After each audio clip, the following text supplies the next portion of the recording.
বরবাদ হচ্ছে একটি ঝড়ের নাম, যেটি আসলে অনেক জোরে শুরু হয়ে গেছে। সবাই এই ঝড়ের কিন্তু পূর্বাভাস আগেই পেয়েছিল। বরবাদ হচ্ছে একটি ঝড়ের নাম যেটি অলরেডি শুরু হয়ে গেছে, যার অপূর্বাভাস অনেক আগে থেকেই সবাই পেয়েছি। হঠাৎ বরবাদ সিনেমা নিয়ে শবনম বুবলী প্রশংসা যেন ভাসিয়ে দিন। সুপ্রিয় দর্শক, বিস্তারিত জানতে চাইলে এক নম্বর টানে সম্পূর্ণ ভিডিওটি শেষ পর্যন্ত দেখুন। সম্প্রতি একটি সাক্ষাৎকারে শাকিব খানের সাবেক স্ত্রী শবনম বুবলী বরবাদ সিনেমা নিয়ে প্রশংসা ভাসিয়ে দিলেন।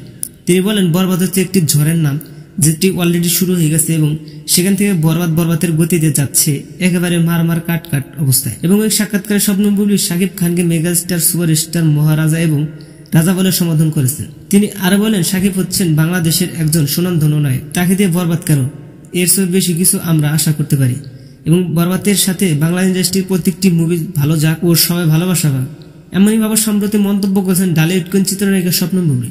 এছাড়া পুরো জঙ্গলি টিম বরবাদকে সমর্থন জানিয়েছেন বলে জানালেন বুবলী। তো দর্শক, কেমন লাগলো আজকের ভিডিওটি ভালো লাগলে লাইক দিন এবং নিত্য নতুন আপডেট খবর পেতে আমাদের সাথে থাকুন। অসংখ্য ধন্যবাদ পুরো ভিডিওটি উপভোগ করার জন্য।